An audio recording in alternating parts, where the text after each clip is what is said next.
I still cannot see myself. But I can see, but you can see me. Yes, but I'll continue. Okay. Welcome. Thank you so much. Blessings. Thank Oh, you. Thank you for having me. of course, of course. The honor is all mine. Hope you're doing well. And welcome, welcome, welcome, everyone. If you're here for the first time, welcome. And if you're a returning subscriber and OG, welcome back. Of course, you know, I'm Ola, your DI bestie. And you know what we do here? We keep it real, exploring and unpacking all things diversity, equity, and inclusion. And I really hope that you leave every video, every live on this channel with more inspiration to co-create a more equitable and inclusive world. Now, to the gist of the day, to the juice of the day, we have blessings. Timidi Digha, drum rolls. We have blessings in the house today, and I really do not take it for granted. Blessings, Thank you. amazing sister, you know, someone I really respect, someone I love so much, and someone that is going to do a lot of justice to the topic of the day because expert like that. We're going to be discussing uncomfortable truths, like which we shared, Black women, migration, and belonging. Very spicy topic. But before we dive into the topic properly, blessings. Do you mind introducing yourself? Over to you. tell All us, right. tell us all you want to tell us. Okay, thank you so much, Ola. It's nice to be here again.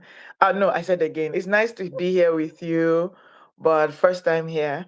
Hi everyone. My name is Blessings Timidi. I am originally from Nigeria, but right now I have naturalized in Canada. I'm 39 years old. I'm looking forward to my 40s. So I belong to a group where we're called migrants or settlers here in Canada.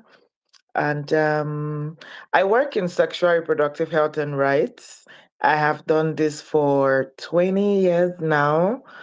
It's been a whole journey of, working in sexual reproductive health and rights and connecting it to the different facets of life, because it impacts every area of our lives. It impacts us in ways that even we don't fathom, right?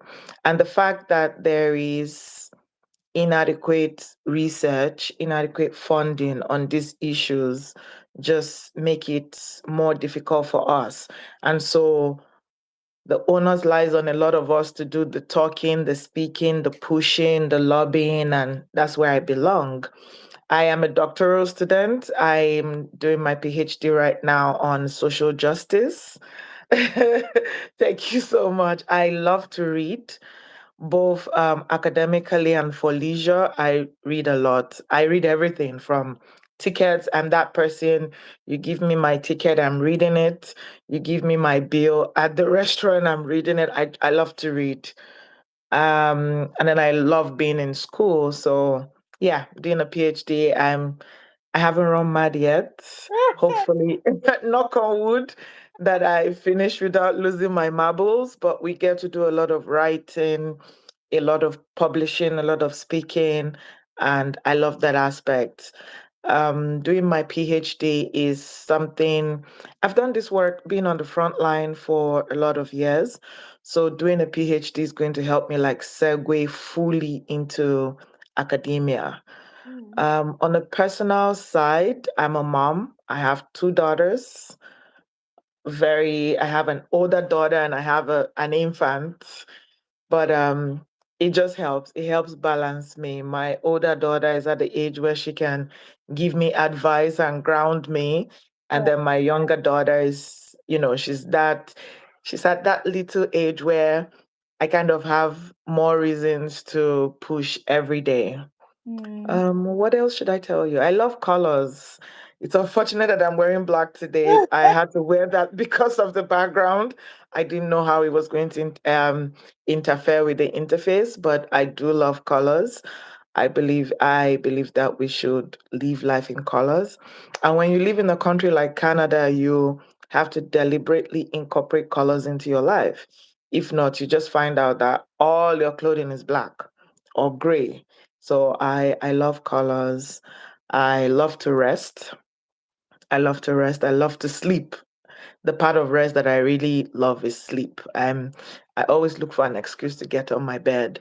And this is from being a first daughter, a Black woman, we're always expected to be on the move, on the go. But I deliberately carve out that space to rest, to sleep, to just be Mm, without any form of guilt. I still consider myself a newcomer. Canada considers you a newcomer for 5 years. But mm, the truth is that when you're not white or mm. white facing, Yeah. you're or white passing, you 5 years is still not enough. Yeah. You don't really, really belong. I Yeah. was going to use another word, but that's the word. You don't really, really belong. There's always something that is holding you back. And so, yeah, that's me. In summary, I'm happy to be here. I've always, fangirled the life, so I'm happy to be here. Thank you so much. I'm fangirling you right back, and I'm so excited that you're here today. I can't hide it. I'm sure it's written all over me. Thank you so much as well for such a holistic introduction. You know, being in very professional, more like stuffy spaces that people choose to only introduce the expert sides of themselves, like without really uncovering the crevices. This is very refreshing, and I wish we could do more of this. I feel like I know you now to a great extent. Yeah. Thank if, you. if I, Thank you so much. yeah. So, Blessing, I think you already started delving into the Mm-hmm. I wanted to ask. You said you've naturalized, but you're still in the in between, right? Where you're a part, but still Mm. feel like there's a long way to go in terms of belonging. So I wanted to know what your immigration journey in a nutshell has been like. How your lived experience and your personal experiences as an immigrant now shapes the work you do. I wish you could share a bit more about that. Okay, I can try. Let me see if I can box 8, 9 years into a few sentences. But I moved to Canada in 2018. I didn't plan to move. Whenever I say that, people find it very shocking. I Mm, didn't plan to move. I was one of those people who I loved what I was doing. I love what I do, and I was okay with traveling the world, doing what I was doing, and going back to Nigeria. But in 2018, I had like a you know major incident in my life, and I had to move. And even at the time, I still didn't think. I thought it was going to be like a temporal, move, just for a few months or for a few weeks, just to get myself. mm, But 2018, this is 2026. I'm still here, and it's been a journey. And one key aspect that I think that I should mention before going too far is that I recognize that my own journey is different from a lot of people, yeah, especially people who kind of worked the same part with me, mm, um, because, you know, I will not underestimate, or I will not ignore the privilege that I had in my journey. yeah, And the reason I mention that is because privilege can be blinding. yeah. I admit that not everyone had the same journey as me, even though we walked the same paths together, side by side. Um, I came to Canada seeking asylum because I was scared for my life. A lot of things happened in 2018, and it just shrunk to that moment after I traveled to the US, and I wanted to go for vacation. A lot of journeys, a lot of decisions just led me here. Mm, And 8 years down the line, I'm still here it's been hard. I I think that I try to always say that, to be honest, because people see me and they say, "Oh yes, Blessing is killing it." But to be honest, it's been a very hard journey. Just last month, I practically had like a whole crash out, and everybody in my house were looking at me like, "Really?"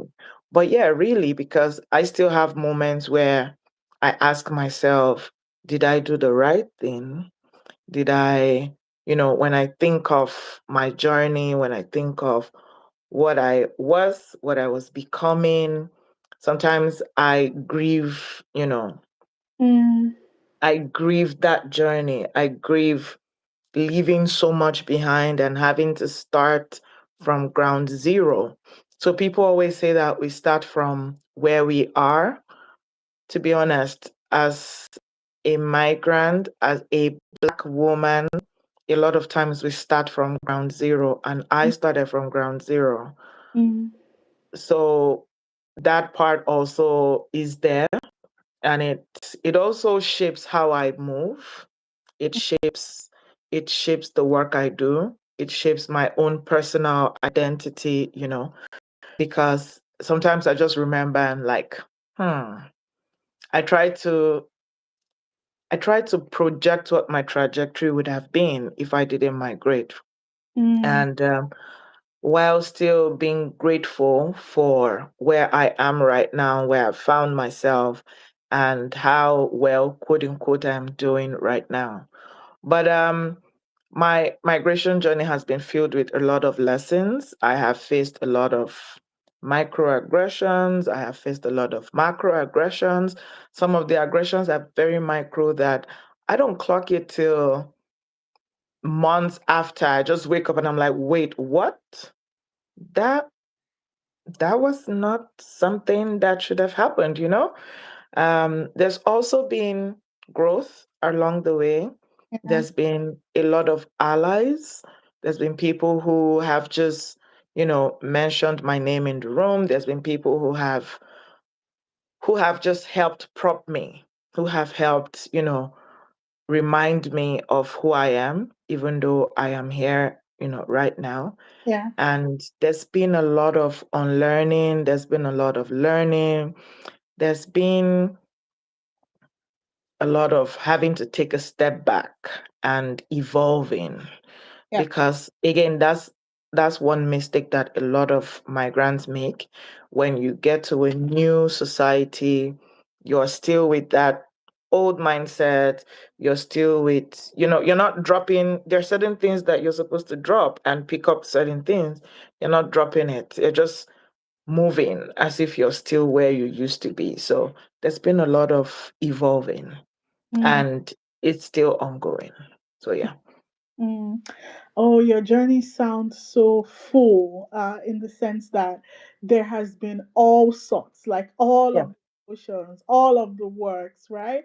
And I think that's the beauty of the experience, and that's why migration is such a powerful thing. I mean, it's Mm-hmm. empowering, but it's hard, right? It is almost like it pushes you to do things in a way that you've never ever imagined, and it I uncovers agree. several parts of you that you never even knew existed, and it's happening Yeah. so fast. And it's interesting, and thank you for sharing that. I'm sure a lot of people can resonate with that.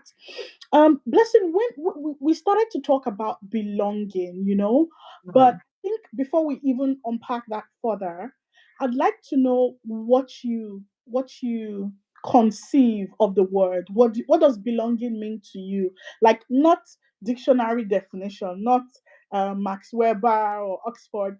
It's like Mhm. two blessings, who is the mom, the migrant, the black woman, the doctoral researcher, the SRHR and social justice expert. What does belonging? Yes, yes, clock. Mm. What does it mean to you personally? Okay. To me, like this, blessings to me, dear. Belonging to me, um, simply means being part of a space Mm, or a system without having to justify my presence Mm, and without having to lose myself. mm, So to me, or for me, those are the most important parts of belonging. To me, that's what belonging is. I yeah. don't have to justify my presence and I don't have to lose myself. And I always want both to walk pari passu, side by side. So if belonging makes me, okay, yes, I'm in this system, I'm not justifying my presence, but I'm losing myself, then I don't belong. If I am not losing myself, but I always have to justify my presence in that Mm, system, then I don't belong. So for me and to me, belonging is being part of a system, a space, without having to justify my presence and without having to lose myself. That's it whew, for me. we should frame that definition and maybe write it because I feel exactly the same, and I feel like it captures some nuances around belonging, because people tend to think that fitting in is what we mean when we talk about belonging. Mm-mm. But like I always say, yes, you don't have to, forget about your core values, shrink yourself, or, just morph yourself into something that you're not That you're not. in Yeah. order for people to think you fit in. That's not belonging, Mm-hmm. right? Belonging is when you can be your full self. Yeah, I definitely agree with that. And I'll be using that definition going forward. Thank you. Thank you so much. I So love it. from where you stand, blessing, because I know you have such a unique migration experience. Do you think migrants experience belonging differently, especially when it comes to the nuances that come with, identifying as a particular gender, or even, sex, like, or even race, for instance, Mm-hmm. and all other intersectionalities. If you Mm-hmm. Do you think there are significant differences in terms of the belonging experience? Yeah, there are. There are actually. First of all, I think I mentioned grief earlier. That's one core way that we experience belonging differently. Mm, We're constantly grieving who who we were, what we left behind, and who we are now. The one dichotomy that I would try so much not to sound very school like, please, but please. one dichotomy that migration creates is that you become you're not enough for both worlds. So you're not enough for people back home and you're not enough for your new home here. Mm, So back home they see you as different. Here you're seen as different, right? yeah. And so that's one way that we experience, migration differently. That grief is something that we carry around.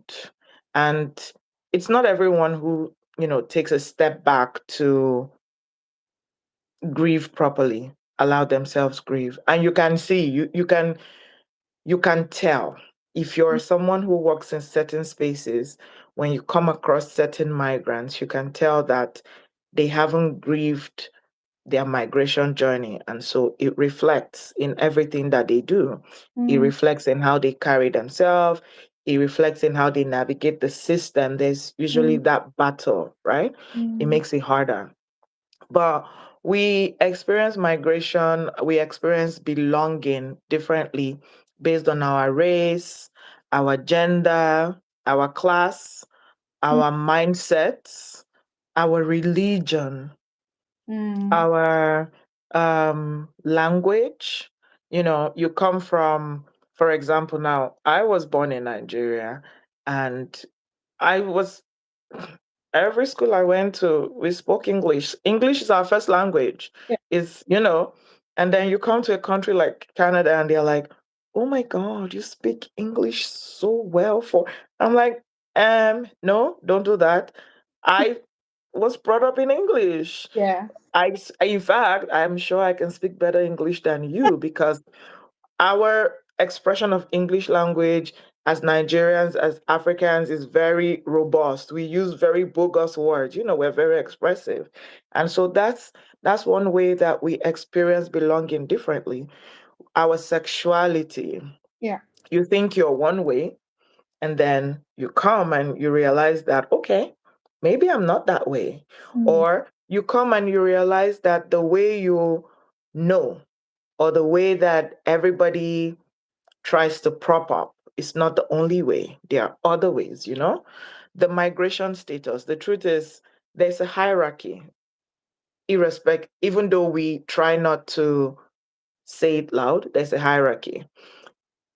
People respect you based on how you came into the country. So if you came in through asylum, they Yeah. see you as the lowest rung. Yeah. You come in through student visa, they see you somewhere. You come in through permanent residence, they see you a different way. There's that. Yeah. The migration status also impacts how you belong. And Mm. it also impacts, the push, the pull. It impacts how you grow. That's just the truth. The truth is that belonging is not distributed equally. Mm. It is shaped by our different intersections. It is also shaped by social hierarchies and the systems. And when I say systems, I mean power. So yeah, we experience belonging differently as migrants. Yeah, yeah, everything you said, everything you said. And I just want to bring it back a little bit more personally to you as a Black woman. Um, what are those specific moments? Like, please feel free to be as granular as possible, where you have felt both included and where you have felt excluded in Canadian society. And I wanted to really think back to moments where, any moments, if they exist, where you felt like, wow, I'm a part of this now, or wow, I really am not a part of this. I have to either change myself or shrink myself to be seen as a part of this. I really want to hear both sides of the coin. Okay. Whew. There's been a lot of moments, but let me We choose are this one we are moment. here. We are here. I felt really included in 2019. Mm, I I took a course. It's called the Immigrant Women Integration Program, IWIP. It's for women who want to get into the community sector where we work. okay. It was hard when I came to get into the sector. It was very hard. There were a lot of ceilings to break and so I had to take that course because there was going to be internship, there was going to be placement, I was going to meet people, and so I took that course. And then I did my placement at the University of Toronto, Okay. where I met Prof. Leslie Chan. And from the first day, he never treated me like I, you know, let me break this down. You get into certain spaces, they are not seeing your expertise, they are seeing you face value. They're Yeah. seeing a Black woman sitting across them, they are seeing a newcomer that can be exploited sitting across them. But Mm, from the first day I met this person, they treated me with utmost dignity. Utmost dignity. They included me in spaces, even when I wasn't there. Like, you know, you're not in a place, but someone brings up your name every time in the room. wow. That was Prof. Leslie for me. And at some point, because prior to joining that program, I had volunteered in a few places.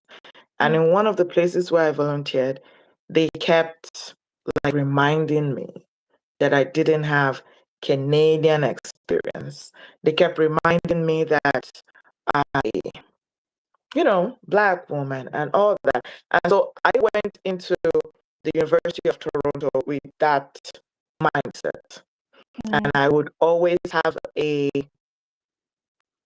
I don't want to say caveat, I would always have a disclaimer mm, before, when I introduce myself, I have a disclaimer. And then one day he called me and he's like, no, I've noticed you doing this. Don't do that. mm, You are belonging, like you belong in this space. You deserve to be in this space. And as long as you want to be in this space, I will do everything I can to support you. But oh, you deserve to be in this space. And he made me realize that, that conversation changed my mindset. Like I came out of that conversation with a chip on my shoulder. If mm. you literally put a nail in my head that day, it will bust. Because he made me realize that a lot of people in academic settings Mm, don't have the practical knowledge. They don't have the field knowledge. mm, Now, here I am. I have field knowledge. And then I do a lot of reading. yeah. I deserve to be here. That period, I was supposed to write some stuff. We would write a lot of publications and all that. And I reached out to him. I let him know I am struggling. I There's a way I write. When I write, you can tell that Blessing wrote this. Mm, Yes, it can be very, very formal, but there's that quickie side, there's that funny side. I still try, my personality still shows. yeah. And then you're asking me to write something for academia. And I'm hearing all you guys talk about pedagogy this, pedagogy that. What am I going to do? And he's like, no, you don't have to pedagogy like us. Mm, Just write you. mm, We also, as academia, we deserve to read someone who writes not like a robot. We deserve to read something that is not filled with pedagogy and chronology and all that. And that really helped me. It helped me, you know, I came out of that placement with, like, it just changed my worldview. It oh, showed me that whether I have Nigerian experience or whatever experience, I deserve to be here. I belong here. I'm here now. yeah. So I belong here. Mm, And that really helped. It's really helped. It is one thing that has helped me, in my journey. mm, Um, he encouraged me to go back to school. oh, He's gonna kill me, but he wrote my recommendation for bless, school. bless you. Yes. And so it's just been very wonderful, having that space and then having people to tell you, to remind you of your essence, to Mm, remind you that, the journey is not how far, but how well, oh, and the things we pick up along the way. Now, to the part where I always dread talking about. yeah. I don't know which one to narrow down to. We are. I've had experience of someone making monkey sounds, Oh God. and they said they were not referring to me, but when I look in the room at the time, I was the only Black person. And I say this because, oh, sorry. A lot of people see me and they're like, are you Caribbean? Are you this? Are you that? But in certain rooms, I'm the only Black person. Mm, And so, oh, that's my baby. Imagine me being in a room and then someone is monkeying. I've had those experiences. I've had an experience at the height of COVID. When COVID started, it was hard getting the Black community to embrace the vaccines. And so there was a program that brought certain leaders in the Black community together so mm, that we could reach out to our community members to use the vaccine. Okay. And I was that person for my community. Okay. And there were a lot of this was not micro, macro aggressions. Mm. I,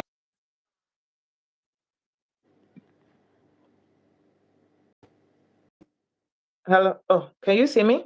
Yes, I can see you now. Okay. All right. I had to pull out of that program at some point Wow. because it was something else. Mm. And like I said at the beginning, for me, belonging is I don't have to justify my presence Yeah. and I don't have to lose myself. So imagine me having to go to work and I am scared. I'm scared Mm. to join meetings. I'm already, every time I look at my calendar, oh my God, we're going to have meetings. XYZ person is going to be at that meeting. I start to have palpitations. I start to have Mm. panic attacks. And I'm not really scared of a lot of things. So that was a, clue for me to, it was a, you need to leave. And it Mm. was hard because it was good job. It was paying well, but it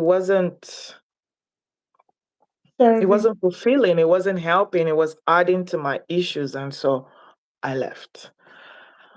I've had issues with health. So when I first got here, there's a way trauma changes your whole chemistry. People don't know that, but I experienced it. And I had to go into the health sector to be cared for and all that. And many times, everybody's just talking over my head.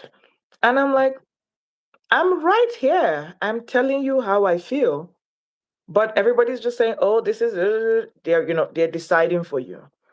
And I remember the person that so the last doctor I encountered that Mm. made me make up my mind that I was only going to work with Black practitioners going forward, kept saying, as a Black person, I'm telling you, you don't know these things. And I'm like, no, no, no, no, no, no. Hold up. I know these things. I'm we used to be treated back home, right? We used to Like this is not we a new. This is not a new experience. right, my guy, we have doctors back home. Like for I'm not trying to brag here, but Nigerian doctors are one of the best doctors worldwide Oh my. because you know we realize that a lot of doctors do like specialization from the get-go. Nigerian doctors do general medicine, then they specialize. So you talk to a Nigerian doctor about certain things, there's hardly stuff that they don't know. We can put aside the cockiness and all that for now, but The Nigerian more doctors, systemic issues. yes, yes. But they are one of the best. So when you tell me I don't know these things, I'm looking at you like, wait, what? No, no, no, no, no, don't say that to me. I know At it. the beginning, at the beginning of that project, the COVID project, I remember that a lot of Nigerian doctors were like, just treat this sickness with malaria drugs. Treat it with malaria drugs. And everybody kept saying, no, no, no, no. Well, we came back to treating the bulk of it with malaria drugs. Mm. Anyways, um, it was bad. Mm. It was bad. That's my baby. Do you need you need to grab her? Yes. Please Just do. give me 1 minute. I will grab her. Of course, of course. Wow. I really, wow, I can really resonate with a lot that Blessing has been sharing, especially the point of having someone who, in a new system where you're still feeling new and just finding your feet, having someone who, hey, having someone who would really, stand up for you and make an effort to help you integrate. That's really special. I was talking about Professor Leslie. I think he's, Yes. yeah, yeah. When I say my prayers, I pray for him and his family twice because I just, it's being, even though he's been here all his life, but according to the Canadian, society, he's still a migrant. Um, And I find that very special about him, that he deliberately builds these tables and gives us those platforms Yeah. to um to flourish. Yeah. Yeah. Yes. So like I was saying before I left, right? When I Mm, had to go into the health system to get my health checked, it was something else because everybody kept deciding, feeling like they knew what was best for me. yeah. Something as simple as an iron supplement. I've Mm. been, oh no, I've been anemic. I've Please been anemic all my life. allow her chime in. I've been anemic all my life, and I've always taken like iron supplements. Okay. And so coming here, they had to continue the iron supplements, right?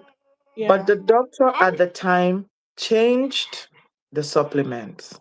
And I let them realize that I've used these supplements before. It affected me. And they're like, no, no, no, no, no, no, no. Okay. And so I go back to use it. And it messed me up. I had to use those supplements for almost a year. It took me seeing, by the time I got my family doctor full time, he now reverted me to the former supplement. Wow. And those are, some of the little ways, and I call these little ways because there are very big ways, Yeah. right? They're not so little. That you Mm. experience this journey. You experience you're made not to feel, you don't feel belong, you don't feel like you belong here. And then there are ways where you feel belong, you feel like this Yeah. is home. I fit here. Mm. When I was going to have my baby, at some point I was like, I cannot. Let me just have a cesarean section and go. And everybody was like, no. And I'm like, no, no, no, no, no, no, no, no, no. I had to put my foot down and say, this is what I want. I want it now. It has to happen now. And I remember one of the nurses was like, something black woman. And I'm like, hello? I am an exposed black woman, an educated one at that. I know what I am saying. If I say I want a cesarean section right now, I want it right now. And, just advocating for myself endlessly Mm. and aggressively was what saved me. It was like we were a few minutes close to for it to become something else. I could have lost the baby. They could have lost me. But, I just kept telling them, it doesn't feel right. I don't feel right. I'm the one with the body, right? Irrespective of what the machines are telling you. And even the Yeah. machines are telling you that it's not looking right. But I am telling you that I don't feel right. I don't let's get this, done with. So these are some of the ways where you're made not to feel like you belong. You have to like push, push, push. And then there's also the good part. There's parts where people push for you. There's parts where DEI will speak for you because, yeah, there are certain quotas that have to be filled. And sometimes you get to be it's a hard truth. People don't like to hear it, but you get to be the lucky quota. It's Well, also part, the it's quota part of does belonging. the quota doesn't exist in a vacuum. So nobody would select you simply because they need the quota filled, right? You Yeah. You first. bring something to the Yeah. table. Yes, and that's the part people try to erase, that I Mhm. always, bring forward, like, hey, stop it, The don't do quota is part of belonging, it. actually. It is a huge part of belonging because you're not going to pick a random black person on the road or a Exactly. random black woman on the road. Oh, she's just walking by. Hey, black Bring girl, that do you quota want to to work here? That you bring something to the table. So, yeah, it's part of belonging. I agree. Yeah, yeah. Oh my God, I wish we could continue that, but I'm looking at the clock and I'm like, oh, we need to move Bring forward. me again. So, Blessing, I know you've highlighted the healthcare, inequities and all, but do you feel like there are other parts of the system that fail Black migrant women specifically? Yeah. Like We what parts? Yeah. There's the law enforcement part. Mm, There's the law enforcement part, and I see this in my work all the time. The response Black women, Black girls, Black kids get is different from the response that, you know, white people get or white passing people get. mm, We're currently having a missing Black boys epidemic in Ontario. okay. So, Ontario is a transit city for traffickers. Oh wow. Yeah, especially Toronto. So, Toronto, Niagara are transit cities because they connect to the US. And so once they get you across, that's it. It takes a strong law enforcement agency and God to bring you back because the person just disappears. Like you just get missing. And it took a while. It took a while for, the system to say, you know what? This is an epidemic. Something is happening. Why are we missing boys, Black boys, at this rate? Yeah. It took a while for the system to also call like a state of emergency on gender based violence. And guess what? It's because it was mostly happening. Oh my God, baby girl, don't do that. It's because it was mostly happening to Black women. Yeah. When police come to a house, if there's, reports of violence, the response depends on the police, the person, Mm, not the system. The mm, person that comes now decides if they want to take it seriously or if they just want to say, oh, don't do that again. You know, that's one of the ways in which mm, we're failing, migrant women, Black women. yeah. The healthcare system, the gaslighting, the medical misogyny is so is something else. And that's why you see a lot of Black people, stop that. A lot of Black people, a lot of Black women insisting on having to see a Black practitioner. Yeah. And when if you don't find a Black practitioner, we look for brown practitioners, so Indians, Chinese, because they are the ones who will listen to you. My gynecologist is a Black woman. She has a wait list of 2 years. 2 years, because every Black woman that has heard about her wants to be on her list. Mm, And so she has a serious wait list. And even when she's referring people, they're like, no, we're going to wait for you. Do you know mm, how bad that is? yeah. For Because these are the people that will listen. These are the people. So my family doctor, when I want to explain certain things that I feel is wrong with me, I'm not worried about using certain terminology because he would listen.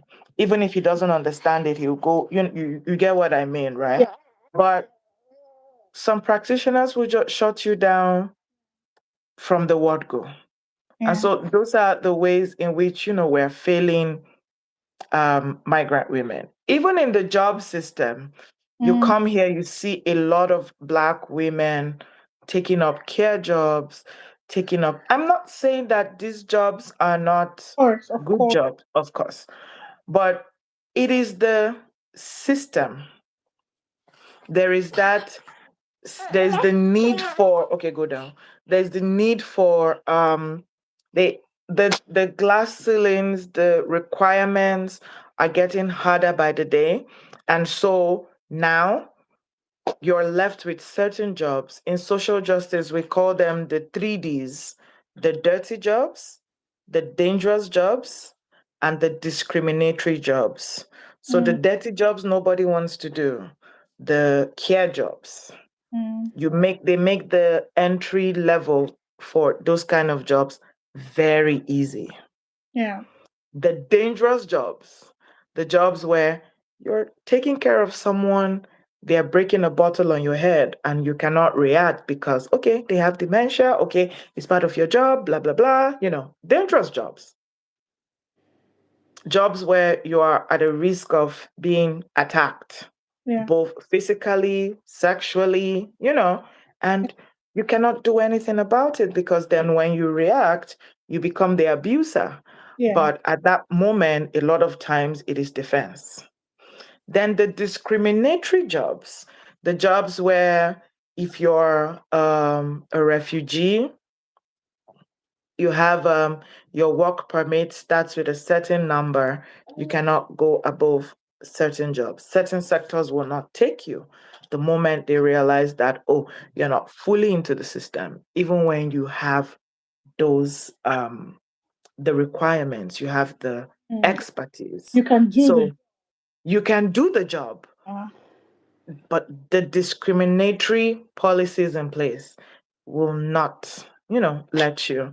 So those are some of the ways that we fail the system and mm, migration fails Black women. mm, There's the other parts where there's the emotional part, there's the cultural part, there's the part where we're expected to be all. mm, We're expected to be all and be all very well. You're not just doing it, but you must do it well. yeah. And the expectations are usually left for Black women. It's always us. We're the ones that everybody feels we're superheroes. So yeah. Mm, yeah, yeah. What blessings? What are some issues that black women face uh, of their bodies in terms of? Because I know you work section of SR and social justice. So, what are some of those issues about women's bodies, women's rights, women's dignity that we're still uncomfortable having, that we still have a lot of silence and stigma around? Everything. Everything. I Please would feel say free. that first of all, for us here in the Canadian society, the first issue that we have is data. So we don't have race-based data. The Mm, race-based data we have is quite recent. And so it impacts a lot of stuff that we do and we know, mm, right? So it's white data is the default. And mm, then the rest of us just come under. There's certain work that you want to go for and you wouldn't even find is white or black. And so everybody who is not white is put on that black. So plus black, Chinese, Indians, just mm, lump us all up together. very Some important. try, yeah, some try, but it's not enough, right? So that's the first issue. Everything, everything. It's now there's a new rise of organizations, advocates that are beginning to talk about a whole lot of stuff. So, for example, female genital mutilation. Mm, The average Canadian, white Canadian, doesn't know about it. mm, And when you talk about it, they are usually very surprised, shocked, right? But it's something that the rest of us know about. And so we start talking about it because we found out that this is something that also happens here mm, within certain communities, but they have a code of silence around it, but it happens inside of Canada, you know? mm, So, endometriosis, when you go to the hospital, you present that this is how you feel, they start to treat you for something else entirely. It mm, takes someone to say, no, no, no, no, let's run this back, right? yeah, um PCOS, now called PMOS. yeah, A lot of Black women, you go to the hospital and they just tell you, lose weight, eat vegetables, do this, do that, do that. It takes you meeting someone that is um interested, if that's the word I should use, someone that is interested in these topics to say, you know what, okay, let's run tests, go see an endocrinologist, go see this, go see that, Yeah. to get to the baseline. So everywhere, failing Black women in every area, even in childbirth, here, even here in Canada, your the average doctor will just from day one will start telling you about a cesarean section from day one. Mm. Wh- Even when I don't have any issues, because they want to pum pum pum onto the next, pum pum Yeah. pum onto the next. So every area, to be honest, every area, Oh, you have to advocate for yourself endlessly, aggressively. You have to keep yeah. at it. Yeah, yeah, yeah. I definitely hear you, and I hope that advocacy brings systemic change soon. Blessings. Hopefully. Unfortunately, we can't so much more time. I'm really sad about that. Bring me back. Just to I'll conclude, come back. of course, you can't get away that easily. But to conclude, if you were to paint a futuristic picture, what does belonging for migrant women look like?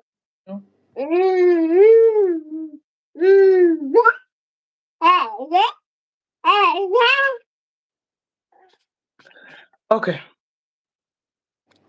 Futuristic picture Yeah, for what Black migrant does women. yeah, exactly.